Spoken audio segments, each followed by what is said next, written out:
Hello, fellow filthy casuals. My name is Big Boy Nappin, and today I'd like to share with you guys 5 things I would add to ESO.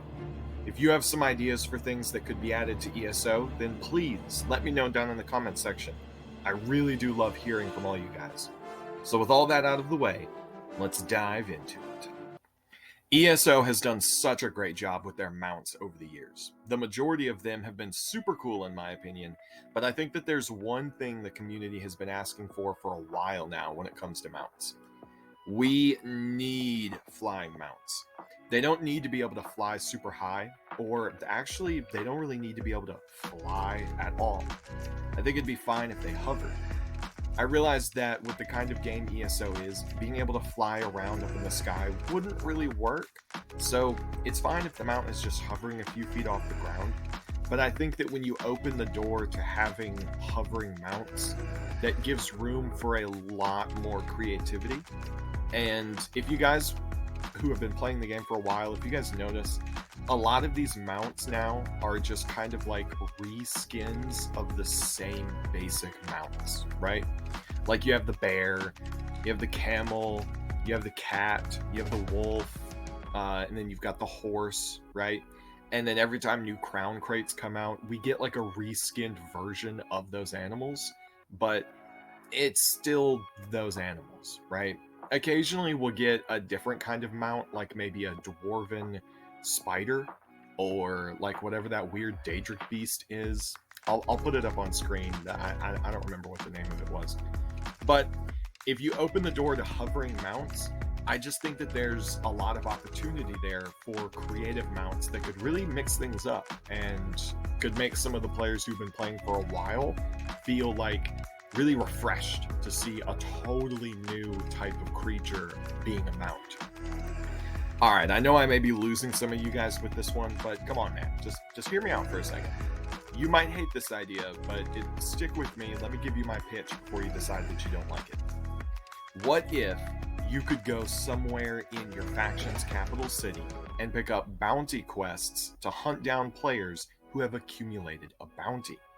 Now, to be clear, I'm talking about doing this in places that aren't Cyrodiil. So places that PvP is not just like open PvP, so to speak.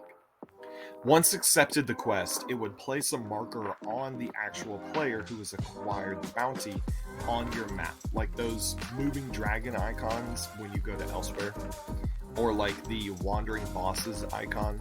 It would kind of be something similar to that, but it would be for a player instead of for a boss. So then when you find the player, you're able to activate a special ability, kind of like the Blade of Woe, where you trap them briefly. This trapping effect would be just like the duel challenge, and while they're stunned or trapped, the countdown would begin. Right before the countdown ends, they become unstunned, so to speak, and can either try and run away, or they can stay and fight. If you beat them, the game awards you gold equal to whatever their bounty is. This could open up a whole new list of achievements and achievement-based furniture, achievement-based titles, all kinds of things like that. Maybe if you wanted to take the rewards a step further, you could say that you're also given alliance points equal to the amount of gold that their bounty was. Or maybe some way you could choose gold or alliance points. Maybe when you select the quest, like when you're accepting the quest, you could go ahead and pick whether you're going to want gold or alliance points.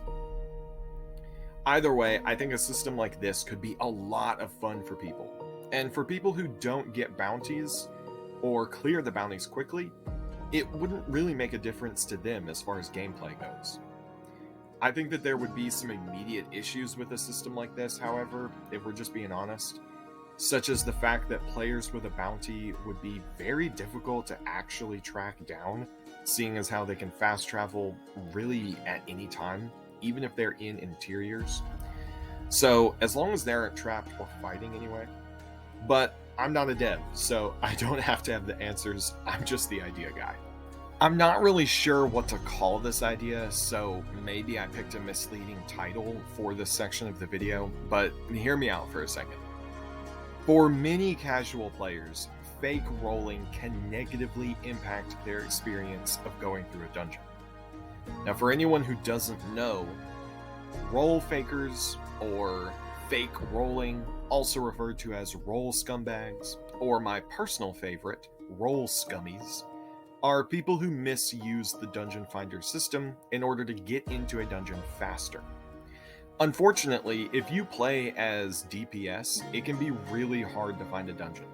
Because there's an overabundance of DPS players, that means people have to wait longer for the dungeon when they select that role, because there's more people who have also selected that role. I hope that makes sense. Sometimes this means that they have to wait for more than 15 minutes just to find a single dungeon.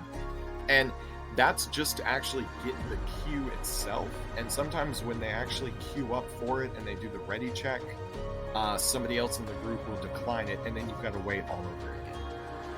And I know this pain because I have a couple characters that I play as DPS with. And on those characters, honestly, I really don't even do dungeons because the dungeon finder system is just a little bit broken, honestly. And I'm not saying that the issue is with people who do fake their roles, because that's not. The greater issue is that people have to fake their roles to get into a dungeon. You see what I'm saying? It's not like them doing it is not the problem. Them having to do it is the problem, because they shouldn't have to. It's not fair to people that play DPS to have to fake their role just to be able to play content. That shouldn't be the case. And that's why I think that there should be a separate queue that allows players to queue up for dungeons with bots that will fill the remaining slots for the group. Think about this, right? If you queue up as a tank, but you aren't able to tank, or you queue up as a healer and you aren't able to heal, it can cause issues for your group. Most players who have been playing the game for a while will deflect this by claiming that everyone should be able to solo normal dungeons, which is just a completely unfair statement. Most casual players cannot solo a dungeon, regardless of whether or not it's on vet. For the solo player queue, you couldn't take a group with you, but you would be allowed to have your personal companion with you. This would be perfect for players who enjoy taking their time in dungeons to loot, or just to pay attention to the quest. And I think that eventually players would realize that if you wanted to speed through a dungeon and not care what the roles other people were, then you would queue up for the normal dungeon queues. Whereas if you were the type of player who did want to pay attention to the quest, and you did want to make sure that you looted everything from that dungeon you possibly could, and halfway through the dungeon you stopped to summon your merchant just to sell stuff, empty your inventory space to be able to loot even more, if you were that guy, well, then you would queue up for the solo player dungeon. And I think that generally speaking, the dungeon finder experience and just going through dungeons in general would be a lot more enjoyable for everybody across the board. Now, I don't think that this solo dungeon finder system, I don't think that it should be in place for trials, certainly not, or for veteran dungeons. I think that this should be something that is only for normal difficulty dungeons, because again, this system is to target the casual player base. It's to accommodate the casual player base without necessarily taking anything away from the sweaty player base. I don't know. You guys, let me know what you think. Well, guys, if any of those were not controversial enough, this one definitely will be. We've seen how fun wandering bosses are in other areas of the game, so why not add them to the largest area in ESO? Now let's be honest, Cyrodiil is a bit boring unless you're in a popular campaign. There's a lot of areas in Cyrodiil where just nothing is really happening. There's not a lot of ambient enemies, I guess is what you might call them. Some people might call them mobs, just like the NPC enemies that are just kind of like walking around normally. There's not a lot of those in Cyrodiil. And if they put wandering bosses in Cyrodiil, oh man. Not only would that bring new life to Cyrodiil, but I think it would make things just a whole lot more exciting, even for PvP. Now you're probably wondering, how is that even going to work? Because I'm sure nobody wants to try and siege a fort while a wandering boss with 20 million health walks up and just starts fighting people randomly. Okay. So let's say, for the sake of discussing the idea, there would be 4 total bosses. Each one would have their own route, and having 4 allows you to have one that wanders around in each faction's territory. Now, yes, the faction's territory may change, but there is a general area for each faction that is sort of by default their area. So you'd have a wandering boss walking around in each of those areas. And they wouldn't necessarily be near a fort. Maybe they'd kind of be in like a little dead spot, so to speak, like an area where there's maybe in between some forts. Suppose that each wandering boss would have around 20 million health and be able to spawn in a few enemies that each had somewhere around maybe 1 million health each. I don't know if the numbers would work out that way exactly, but I think you get the idea. Now for the 4th boss that I mentioned, that boss would be wandering around in a big circle around the Imperial City. And so every faction would have the opportunity to readily access fighting that particular boss. Cyrodiil has been the same since the game came out. Mostly, anyway. I know that PvP changes. Builds go in and out of the meta, and the mechanics for PvP, the mechanics for different abilities, those change from time to time. And so the experience you have doing PvP changes, but the region does not. The region has stayed the same for a long time now, and I just think that in some ways it's getting kind of stale. So my suggestion is that there be a new campaign added, and everybody gets access to this campaign, right? As long as you're like, I don't know, level 50 or whatever, but like, it would be a champion rank campaign. And in this campaign, you would be able to access a sort of version of Cyrodiil where everything is the same, all the PvP stuff is the same, it all works normally, but there's wandering bosses. So you guys, let me know what you think of that idea. We've been given new classes several times now, and I'm not complaining about that at all. I think that the new classes they've added were not only great ideas, but I think that those great ideas were executed great as well. However, I think it's time that we get a new playable race, don't you guys? And if we're talking about what race should be added to ESO next, what better race is there than the Maumr? For anyone who doesn't know, the Maumr are sea elves. They have unique magic that allows them to manipulate weather, and more specifically, water. They tame giant sea monsters, which we don't even really get to see in Elder Scrolls lore across really any of the games. So that's dope, being able to play as a race that culturally is linked to these epic monsters.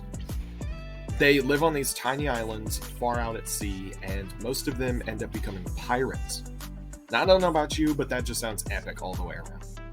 Imagine them adding some sort of expansion that focuses more on the Maumr and allows you to play as a Maumr, and then you get to do naval combat out at the open sea with a ship, and maybe you get to fight a giant sea monster. There's tons of different ideas, tons of different creative avenues that you could go down that would just be amazing, right? Now, a lot of people argue that Daedra should be the next playable race, and while that would be fun to play as a Dremora, it just wouldn't make sense from an in-game perspective, guys. Daedra are attacked on sight by 99.99% of people in Nirn. You wouldn't be able to do quests. You wouldn't even really be able to enter civilized places at all. So I think as cool as playing as a Daedra would be, let's let that just be mods for Skyrim. Okay, let's understand that playing as a Dremora, it's just not gonna happen. Maybe in the future we could end up playing as something that's like a demi-prince, like half Dremora, half human, or what have you. But that's a conversation for a different video. And if you want me to have that conversation with you guys, hit the like button and we'll talk about it. But back to the Malmer and the Playable Race Edition. A lot of people have also suggested that some of the races from Akavir should be one of the new playable races to play as. And that would be fun. There's a ton of really cool and really interesting races from Akavir. But let's be honest, guys, we probably won't ever get a chance to explore Akavir or really anything about Akavir. So don't be holding your breath for that. However, the Malmer are literally already in Elder Scrolls Online. They're a focal point for more than a few quests. You get to talk with a few of them. They're well established already. They also don't look drastically different from any of the other races. So as far as like just designing them and like making their character model and whatnot and implementing them as a playable race, it really wouldn't be that hard. I'm telling you guys, Malmer is the way to go. And if you think that the Malmer should be an added race to ESO, then hit that like button for me. So that's going to be it for my latest hot takes on ESO, guys. I hope these didn't make you too mad, and if you actually agreed with any of them, then leave a like and consider subscribing. As always, guys, I make these videos because I enjoy doing my part to help strengthen the community and to start productive conversations about how Elder Scrolls can be improved. So if you have any thoughts or ideas of your own, leave them in the comment section. I love reading y'all's comments. Thank you guys for the continued support and encouragement. My name is Big Boy Nappin, and I'll see you in the next video, you filthy casual.